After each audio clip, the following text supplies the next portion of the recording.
DJI FPV. DJI is the name of the company who makes it, and FPV stands for First Person View, which is just the perspective from behind the eyes. I've been flying standard consumer DJI drones for about 3 years now for videos like weddings and music videos. A couple years ago, my son showed me some FPV drone videos where the pilots wore VR style type of goggles with custom built drones, like out of motherboards and soldering and chips and all that kind of stuff, different components. These drones were doing things I've never seen before, like taking crazy turns, going down waterfalls, ludicrous speeds, climbing down the sides of buildings, diving down cliffs, narrow openings, going through buildings, ludicrous speeds. Drones crash and break like a lot. FPVs usually don't have crash sensors, and they don't automatically come back to you when the batteries are low. When my batteries get down to about 20% really low, my drone says, you can't touch this anymore, automatically take over control and come right back to me using GPS technology. Not FPV drones. FPV drones typically don't have a GPS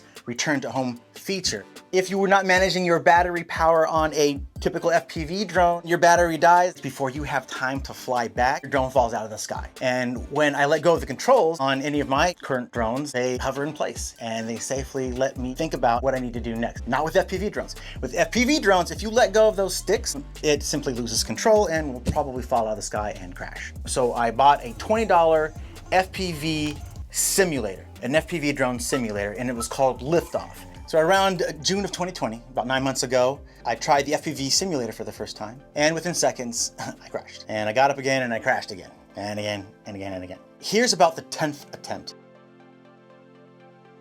Now compare that to my normal drone footage. Notice the level horizon, smooth, controlled movements. That's because consumer drones are designed to automatically correct for wind and horizon. Now back to my first attempt at my FPV simulator. And as you can see here, I suck really bad. I can't even maintain a level horizon. Without the computer to correct and keep me level, I have to build muscle memory to smooth all of these out myself. What's the magic number? 10,000 hours. Here's about what it looks like after 40 of those 10,000 hours.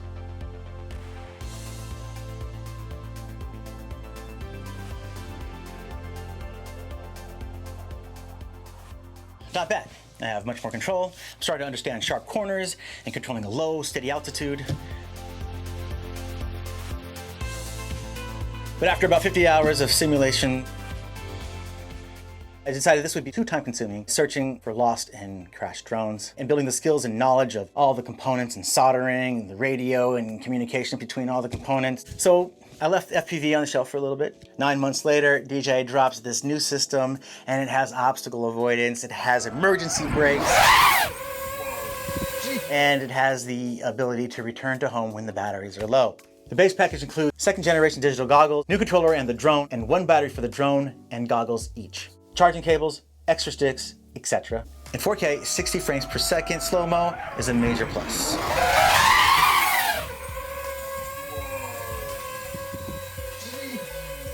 I also bought an extra battery, and the grand total, $1,300 for the drone and $200 for the extra battery, $1,500. Reconsidering all my options, I felt the added value to my video production for the next 5 to 10 years should be well worth it. I hope this new tech is gonna help me learn the art of FPV droning, the skill of FPV drone, the 10,000 hour ludicrous speed. So it's been 9 months since I've used the simulator, and DJI has their own FPV drone simulator that you can use with the new FPV goggles and controller through your cell phone. Here's my first attempt after 9 months. And another attempt shortly after. Challenge complete. I am rusty. After about 30 minutes, I got really sick. I tried again the next day, but without the FPV goggles. I just used a cell phone screen, and it was way better. I didn't have any more nausea, and I was good to go. After about 3 hours in the DJI FPV simulator, I felt ready enough to go out to the real world.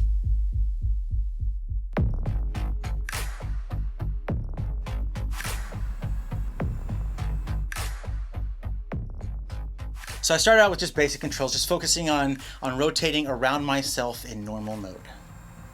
This first time in the goggles, I've been waiting for this for a while, and I'm finally in there, and it's kind of interesting seeing myself, controlling myself, but it's really intuitive. I had no problem doing it.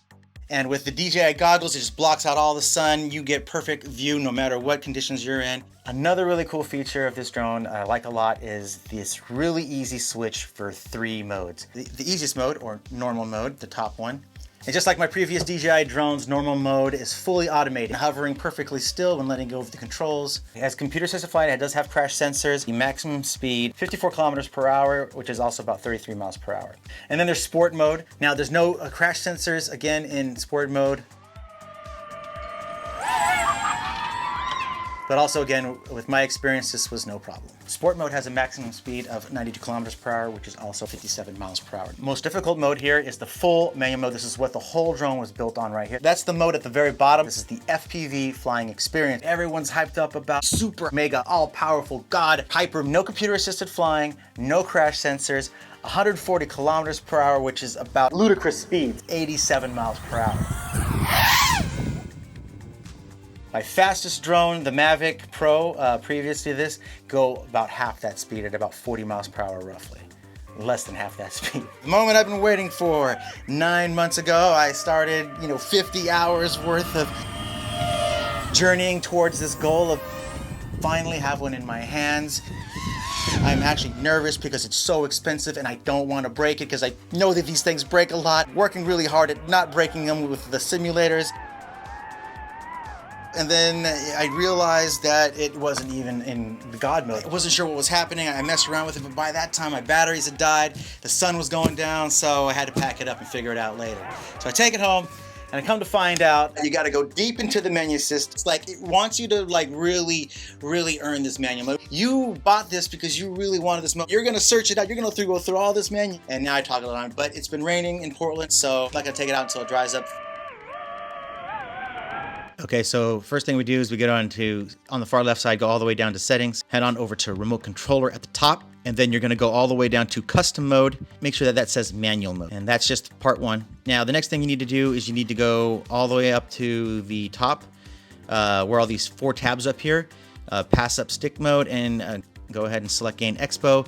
Go down past the sensitivity calibrations and down to this called M mode attitude limit. Go ahead and select it. And when you select it, you have to confirm that you indeed want to disable attitude restriction. It's highlighted in red, double checking that you are definitely sure this is what you want to do, that this is your death waiver right here. After I figured out the settings inside the goggles on how to fully unlock the manual mode, I needed to try it out. And the way to test this out is I need to complete a barrel roll and I needed to complete a flip.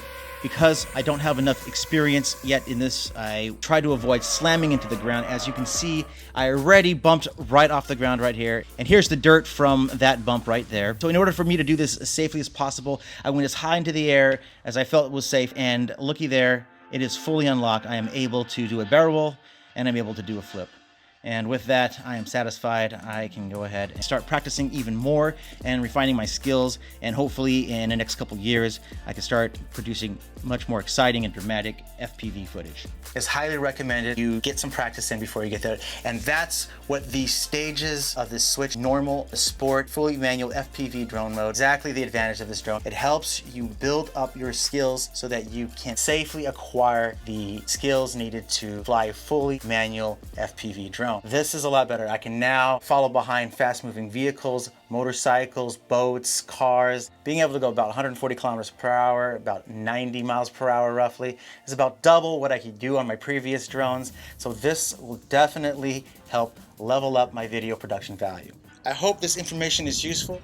Let me know if you'd like more information like this by commenting, liking, and subscribing. Ludicrous speed.